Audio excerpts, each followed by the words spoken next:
And we're live. What's good, Internet? We're back. Another episode of Morningwood. Good news. I'm out of jury duty. My responsibility has been taken care of for the next 6 years. Morningwood's here to stay. Let's do it. We're doing it every morning. We're going to start it out. Get right to it. Jimmy Buckets, TJ Warren, long-awaited matchup, going back months to their squirrel. And not shockingly, I don't think, Jimmy got the better of TJ last night. Yeah, Jimmy got the better of TJ last night, but it is round one of this long boxing match that's about to happen because there is a very good chance that they're playing each other in the playoffs. And that's the only first-round matchup in the East that I think is going to be, fun to watch. And it's going to be really fun to watch. I can't wait to watch Jimmy and TJ every single night. Yeah, and I mean, there's a lot of other subplots to that series as well. Oladipo has been linked to Miami for a long time. And Pat Riley, he's thinking 2 steps ahead. He's playing chess while everybody else playing checkers.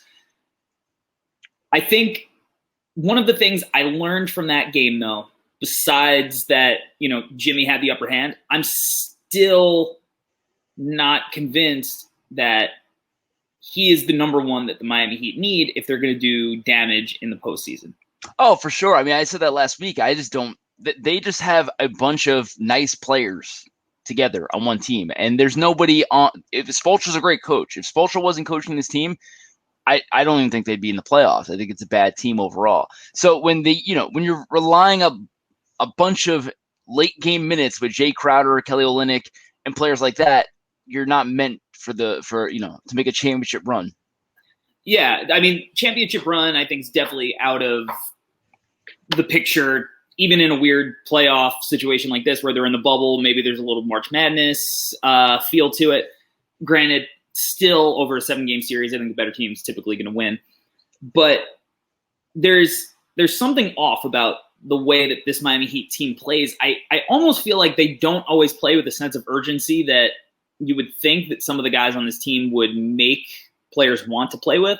Sure. I don't know. Something feels off about them, even though they won pretty convincingly. It's a weird team because even how do you make the team better? How do you turn this into a championship contending team? So you would have to gather another superstar. And with their assets, do they have anything that another team would want? Well, Tyler Herro, I think, has a lot of value. No, I think Tyler Herro is great, but it's going to be Tyler Herro and how many draft picks that they don't have. Yeah, it's Herro. I mean, Kendrick Nunn. Yeah, sure. They're Duncan Robinson. They're young. They have a lot of young pieces that I think teams would find valuable. Are those young pieces enough to, if you were going to trade for a superstar, are those young pieces enough to get the conversation moving? Because as you alluded to, their draft pick situation, they're never going to be bad enough to have a top pick the way they're constructed, and they're never going to tank given the players that they have. So the way they acquire a superstar is going to have to be through free agency, which, like I said, Pat Riley's planning ahead. We know who he's targeting. Will he get them? I don't know. But if he doesn't get them, I'm curious to see what his plan B is because Jimmy's not getting any younger. No, I mean, they're capped out too. I mean, I have to look at next year to see who's off the books, but I don't even know how they would acquire a free agent through free agency. Yeah, I mean, they make it work. They don't have like terrible contracts in that they're very long and really expensive. I mean, they're all typically pretty short and like for middling amounts of money. Like Olynyk makes what? He's probably making like 10, 11, 12 million, something like that. More. Miles Leonard, I think, is making around the same. I think all of those guys make that. I don't think any of them are making $20-something million that it's like impossible to move them. But yeah, their cap situation. Look, they want Giannis, they want Oladipo, they want to pair them with Jimmy. Me too. Yeah, so, granted, Riley's pulled this off before, so yeah, who knows? So my best bet yesterday was going against the grain, going against my better judgment, and going against the scorching hot Phoenix Suns, and they put me in my place. Sure. Yeah, I mean, granted, Thunder rested some guys. Thunder rested some guys, which I was not aware of. Right. I mean, but even still, Suns are doing what they got to do. You still got to beat. You got to beat bad or resting teams to consistently be good. That's how you get. That's how you turn into good records. You can't just beat top teams. You got to beat everybody, and that's what they're doing. It's really great. It's fun to see. I really hope the team does turn it around and continue this momentum for next season. What I love about it is they're trying to run the table. Yeah, they care. They care. They're one of the few teams left in this bubble situation that actually are trying to win night in, night out. They need it. They need to do that. It's not like they could afford to rest players. But being competitive, getting all of their getting out of all of their young players is so beneficial to what they want to do going forward. And they have 2 games left before we get into the playoff or the play-in game situation. Can they run the table? I think they can. I think they can because, we're getting to this point where every team is resting players.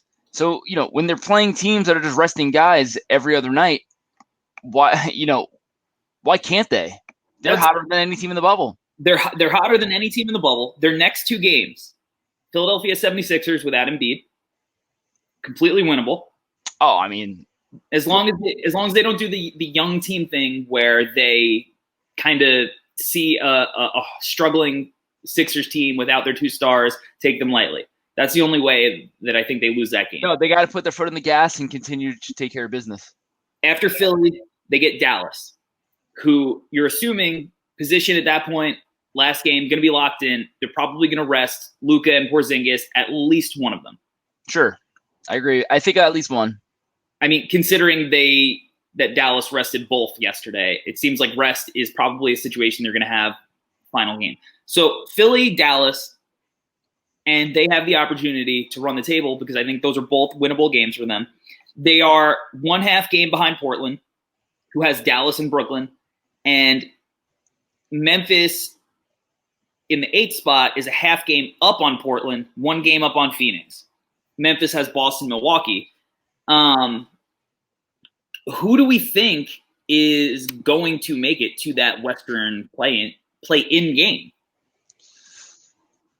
Because does Memphis hold on? Memphis playing, they got the 2 toughest matchups. I mean, even the Celtics aren't really resting anybody right now. And even if Milwaukee rest, it's usually just Giannis. And even without Giannis, it's still a pretty good team. And they know how to play without Giannis. Right. So, I think everybody would love to see a Suns versus Blazers playing game. I think so. I think everybody would love to see that. I feel like we're still discrediting the chance of the Spurs here. We are discrediting the chances of the Spurs because the Spurs are also 1 game back. They are tied with Phoenix. So, and I think Phoenix will have the tiebreaker. I'm not sure. I don't know. I think, but there's some weird tiebreaker where they're going to have to go to percentage points, and because of the amount of games played in the regular season, there's something weird. Everybody wants, I think, Phoenix because they're a lot of fun right now. We want to see Devin Booker when it matters because we haven't got to see that at any point in his young career yet. And we want to see what Ayton has, all of the other young guys. What I like, again, we've talked about it, but their pieces just fit really well around their 2 main guys. No, I think they really are nailing this team. And I don't know why the bubbles when they decide to shine, but hey, all for them. Good for them. Yeah, Monty Williams doing a really great job. He is, and I think a big part of that is, let's say they came to this bubble and went 2-6. It's going to be nothing but Devin Booker trade talk the entire offseason, to where now that's probably not going to be the case. No, it's going to be how do we add pieces instead of how do we get him out of here. Right. I think that's huge for them, for that, for a small market team like that. And that's actually a big kind of conversation that they're going to have because they're also in a situation where they don't want to rush it. Right. And they don't want I don't think that the bubble situation should force them into thinking that they need to take a major leap instead of just getting incrementally better and following the path that they're on next year. Because they're going to have, let's say they miss the playoffs, they're going to have a lottery pick again. Weird. And even if they make the playoffs, they're still going to have a mid or like basically late lotto equivalent. So, it's going to be easy for them to go, should we just trade the lottery pick and go get another player? And that's a really tough thing to do if you're forcing it. It might be the move. To me, I think the move is you try to upgrade Rubio. I think Rubio has been great for them, but I think ideally you want an upgrade at that spot because they have a lot of wing talent that kind of is complementary. And obviously you're not going anywhere with Ayton. I don't know why this team doesn't get considered to be in the talks of what Philly did to go get Embiid and Simmons. They've been picking top 5, top 4 for what, 5 years, 6 years, something like that? Yeah, not well either. Right. So it's like Philly gets all this hate for tanking. What, because the Suns didn't, on paper, purposely try to lose? What's the difference? Yeah, a lot of teams have done that. I guess with Philly, it was so blatantly we're giving up, even though it was the right move. Yeah, I would love to take records over, the before Embiid and Simmons were good. Take 5 years of Philly against the Suns and see whose record's worse, because it's going to be close. Oh, it's going to be close, and it's not just the Suns. No, it's a lot of those bottom teams. Obviously, luck plays so much into it, but the Knicks have been in that situation for a while. We try to win, we're just bad at creating a team. It's different. Sure. Atlanta, Cleveland, Minnesota. And Minnesota's going to win. They're just bad. But all of these teams are, it worked. They got Embiid and Simmons, and they botched the Okafor pick. They didn't botch the Okafor pick, and they botched the Fultz pick. Even though I like Fultz a lot, and obviously I think that had to do with an injury because that's a funny thing. Everybody plays this hindsight game with Fultz now, where Tatum became this awesome wing player who fits the modern NBA game. And we're discounting the fact that just about everyone had Markelle Fultz number 1 on the board. He was supposed to be the next great scoring shooting guard who played a little bit like Harden, crazy athletic, incredible handle, had the vision. Even when Tatum went at 3, it's not like everyone's like, wow, great pick. It was more of like, a little early. Yeah, for sure. I think a lot of people had Josh Jackson above Tatum. Yeah. A lot of people had Josh Jackson, which obviously the NBA Josh Jackson, not great, although had a little bit of resurgence, played well in Memphis, made his way, did some G League stuff. Dragan Bender for Phoenix was not a great pick either at the top there. Not good. And that's a bunch of Phoenix picks. A lot of Phoenix really they messed up that and even with Ayton. It's hard to draft well. It's hard to draft well. You get a better shot when you have higher, you have higher percentage to get better players when you have a lower draft pick. That's just science. And, the more chances you give yourself, the more chances you have to be successful to getting players that are become superstars or even good players. And Suns and Philly both did that. And I'm just mad because I'm jealous. Yeah. But hey, look, the Knicks have kind of been doing it the last couple of years. And RJ Barrett's definitely a piece. He's not going to bust out of the league. No. He's no Kevin Knox. No, he's really going to shine somewhere else. And we'll see what the Knicks do this year. We'll see how the lottery gods did not reward the Knicks last year. No. Let's see if this is the year. Let's see if this is the year. The Rangers got number 1 pick yesterday. Can you imagine Dolan getting 2 number 1 picks? The Liberty got the number 1 pick. Right. Rangers number 1 pick. There's only one team left. I'm all for shenanigans. Whatever we got to do let's freeze that envelope. Whatever we got to do. And then it's possibly the LaMelo Ball show. Great. Who you've been calling from the beginning. I did say that he's going to make the NBA. You were out in the beginning.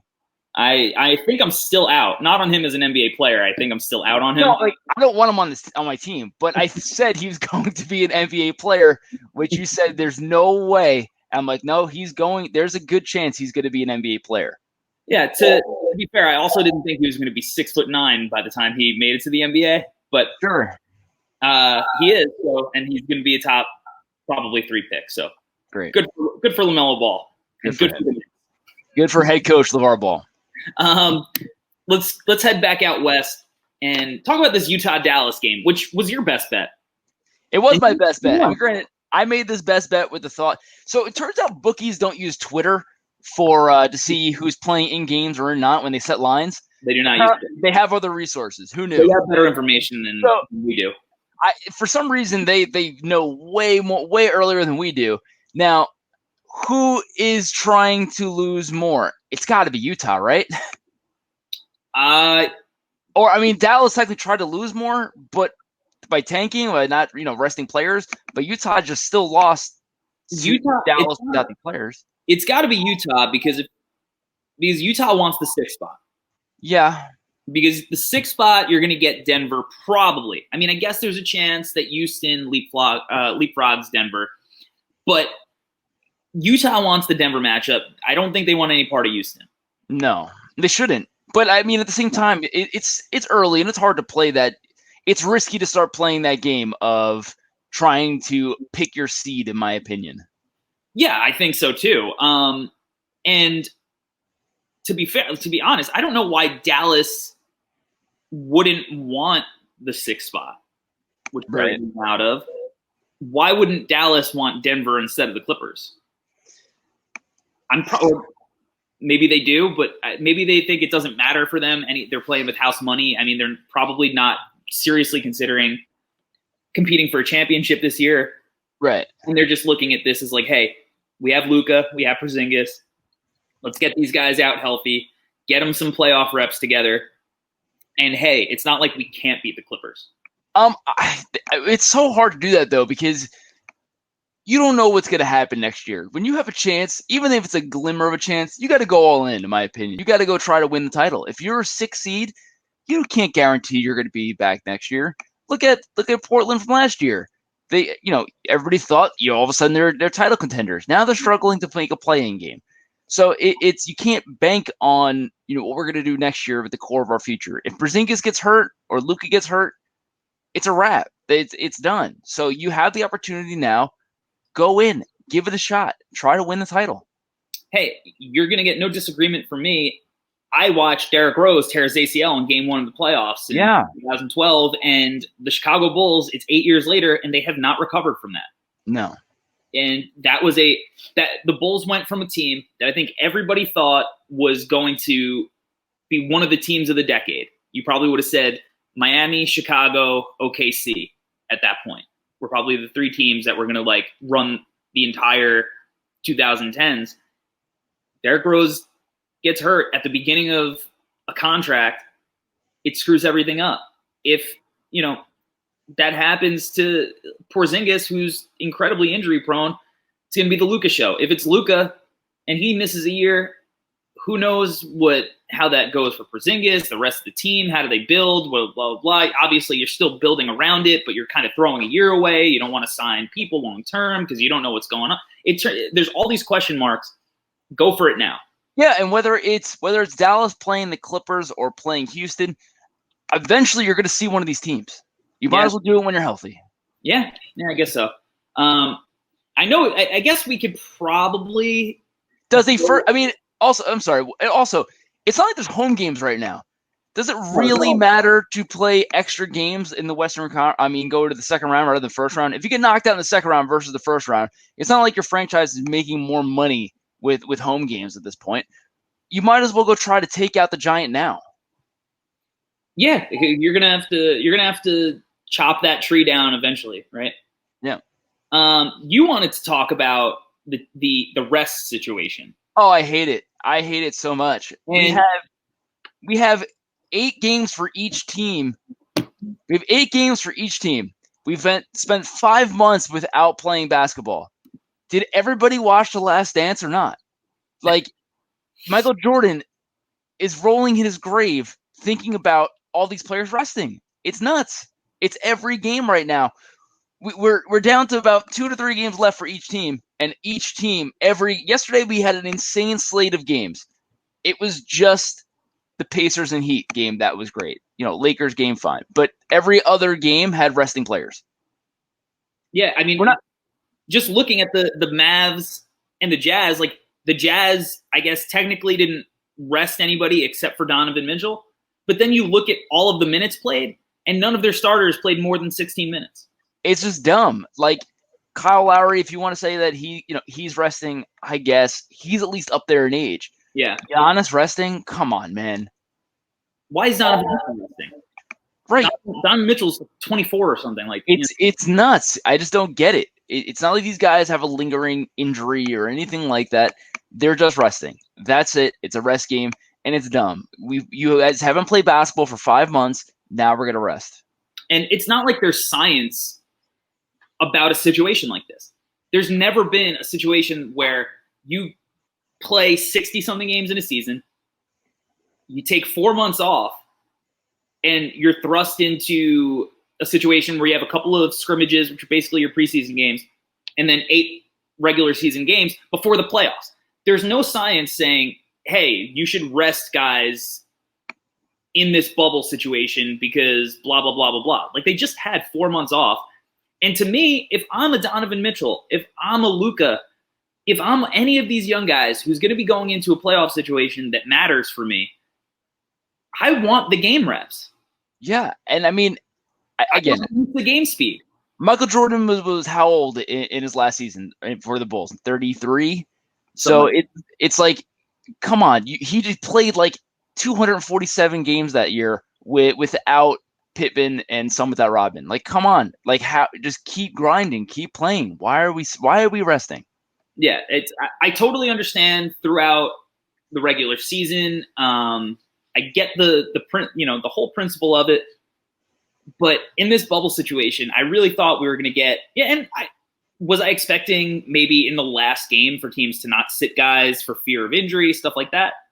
Of course, I was expecting that, but to have it happen kind of this early, where you're just like, it went from like I need to watch this game to, oh, it's the ninth man is getting 35 minutes because my star player has to take a rest day. Like, you're in a resort in Disney World. You're not flying across the country from West Coast to East Coast at 4 a.m. Like, you're going to go get your treatment and it's a catch-22 also, because is it the player's fault? Probably not. Is it the coach's fault? Probably not, because it's all about job security. Because if we have Giannis playing in that game yesterday that basically realistically doesn't mean anything for their seeding, if that's the case and Giannis gets hurt, it's going to be put on Budenholzer. And then everyone on Twitter is going to be like, why is he playing the game? And it's going to be all shoot right to him. And then the owner's going to be in a spot, well, our fans are unhappy. So, it's kind of fans' fault at the same time as well as owner's fault, because everybody else is just looking out for themselves, and they should. Yeah, big time. Laker game was good. Yep. Laker game was good. Big shot for Kyle Kuzma. Really feel like he needed that. Yeah, no, I mean, he needed that big time just to get, keep that confidence up, keep it going, to show that, is this a big three? Probably not, but at least it can at least maybe something. You could probably try to carry this confidence into the playoffs, since Danny Green's still not helping out. So, I mean, that being said, Kyle Kuzma, how many more? He put up how many points yesterday? Like 23, 24, something like that. Can you rely on that in playoff games? 5, 11 to 16. Yeah. You can't rely on it. He was just on fire. No, and that, hey, LeBron's teammates do this. LeBron's good at making his teammates better. And Kyle Kuzma will win a game, at least one game in the playoffs for them. Yeah. So Danny Green, actually, a good shooting night for him. 4 of 10, 3 of 5 from 3, 11 points on 10 shots. It's been a good night for him. But I know for a fact, and I don't think Danny Green's like, I don't think he's not trying to play well. But I know that it might not happen until game 2 of the second round. But I know that there's going to be a stretch where he hits like 25 of 27 threes. Oh, God, yeah. It's going to be annoying. It's going to be really annoying. It's going to be. Oh, my God. He's going to – as soon as he just gets that switch flips for him where he hits a couple, that confidence is going, and he's just lighting it up. It's going to be really annoying, and it's going to happen. You're just going to see LeBron driving and doing kickouts to Danny Green, and it's just going to kill. It's going to kill the Clippers, because I would imagine most people like the Clippers more than Lakers, besides for Laker fans. Yeah. In regards to most people want to see the Clippers, And when it just keeps happening over and over again with Danny Green hitting those shots, it's going to be brutal. I know. We know this feeling because it's Mike Miller. Mike Miller did it. We already did this. Right. It's Mike Miller, Shane Battier. With that said, I think it's all on Danny Green because I have no faith in Marcus Morris or Markieff Morris, whichever one they have. I have no faith in Dion Waiters. I actually have a little bit of faith in J.R. Smith. J.R. Smith's going to be the same situation. You're like, oh my God, again? Yeah. He's going to have a game where he hits 8 threes. I think it's J.R. Smith and Danny Green. I don't believe the Caruso hype. I get it. Good, decent role player, good 9th man, 10th man, whatever. I'm not. He's a bald white guy who could jump a little bit. That's why people care. Great. People care. All right. That's it. That's gonna do it. Oh, best bets. Right. Larry's 3-2. Corey is 2-3. Goddamn Nets at home. Goddamn Nets. All right, you want to take this first one? I will take this first one. I am going with the Sacramento Kings at +1 over the Pelicans. Pelicans are resting just about everybody, so I think. The Kings, I think both these teams are bad, but they're both bad. The Kings got to win this game. If they lose to a team that isn't playing Zion, Drew, or Brandon Ingram, they got to reevaluate everything. Yeah, and plus, if someone's got to win, if De'Aaron Fox is playing against Lonzo, I love that. He's gonna try. He's gonna try. I think I'm gonna take Boston -4 over the Grizzlies. Nice. I don't think that the Grizzlies have enough. I am not a Dylan Brooks believer. I don't like him jacking up a ton of shots. I love Ja Morant. Totally believe all of his hype. Missing Jaren Jackson is too big. I think the Celtics are one of those teams that are going to continue to try to carry some momentum into the postseason, considering that it's happening very shortly. So I think even if one of Jaylen Brown or Jason Tatum sits, I still think Boston -4. That's the best bet. We'll be back tomorrow. We just released on the Hardwood Herald a new episode today of our basketball movie podcast, Nothing But Netflix. We did Above the Rim with our boy Kenny Cavs. So make sure if you want to listen to that on Apple or Spotify, you go subscribe, rate, review. If you want to watch it on YouTube, you can go watch that on YouTube. Give it a thumbs up. And we are going to put this episode up, if you're tuning in late, as we do every day, onto the YouTube channel. So you can go watch Morningwood, the August 11th edition, on our YouTube channel in a little bit as well.